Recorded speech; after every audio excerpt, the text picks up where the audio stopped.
our prototype. We've got a clear bottom, and if you look here, we got mesh, so all the droppings can come straight down. And if we've got like a vegetable patch somewhere, we can pull this over the patch and the wee and the poop straight down as fertilizers, and that could be for potatoes, vegetables, carrots, peas, whatever. This is a compartment for the rabbits to give birth in. You can have a look again here. So the welfare is fantastic, great airflow.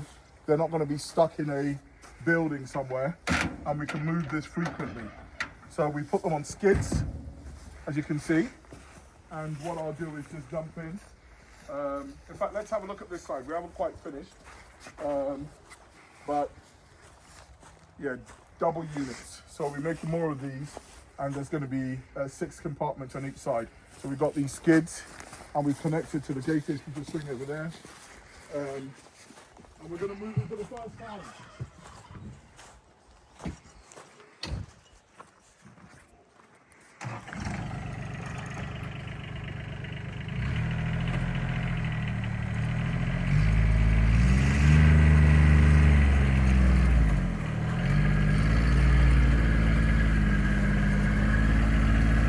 My main focus in our farming practice is just a great environment for the animals.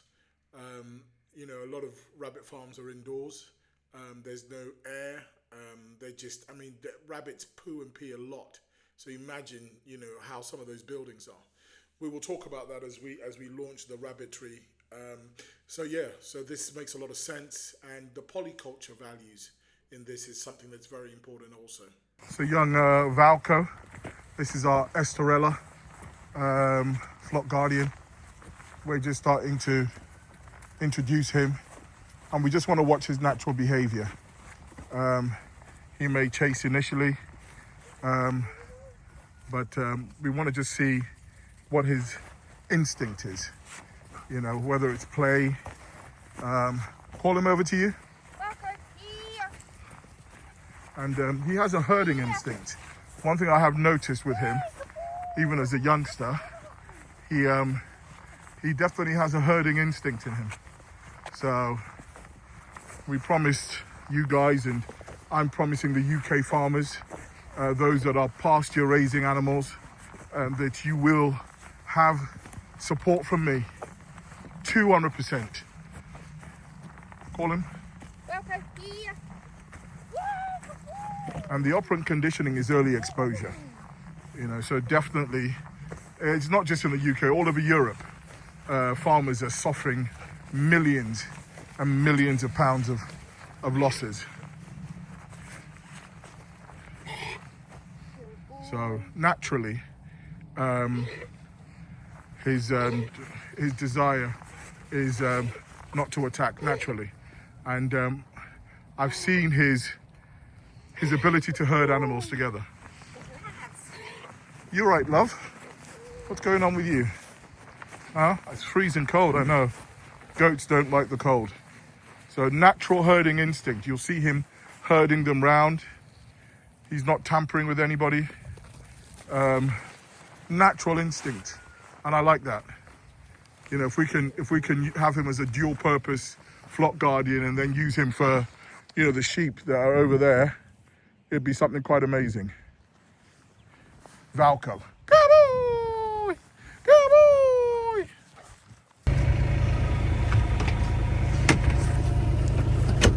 Getting him used to traveling in the vehicle. And here we have him neutral to the sheep. And we want to see exactly what he's doing. You know, does he herd them? What is he doing with them? And we're just going to let him do his thing, you know. You got these lot chasing him down, you know, but he's not tampering with anybody, you know, which is what's key. Good lad.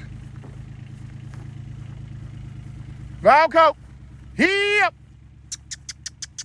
Here, boy. Here, Valko. Here, boy. Boy. Great recall. So, but can you see how he's moved all these sheep for us? See how he's moved them all there? So potentially you can bring him out and he would clear them down there. Wonderful. Boy. Nice and syrupy. So winter, obviously, when the ground is frozen, the water is frozen. But I just wanted to discuss some of these Oshamo hens that we've got here. These are some really beautiful feathering.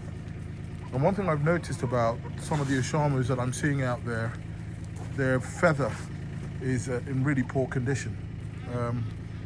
One of the really important things is obviously the type of nutrition. And I'm seeing this quite frequently, where you're seeing a lot of raw red areas. I don't know whether that's in the breeding, that's in the feeding, but as you can see that the feather, you see the plumage itself. That's a really beautiful young. That's this year's bird. We have Einstein, the Old English sheepdog, about to have some pork Uncle Benji's.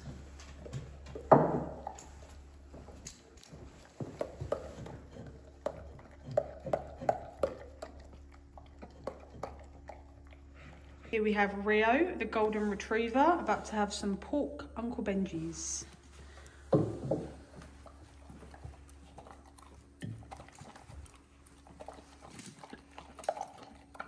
Here we have little Waffle, a French bulldog, about to have some Uncle Benji's pork.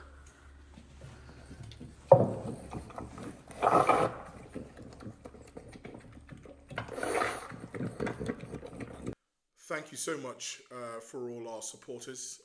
Please always like and share the video so we know that we're doing a good job. And for those that have not tried the Uncle Benji's raw, we would be so delighted. We would be so grateful if you did try it.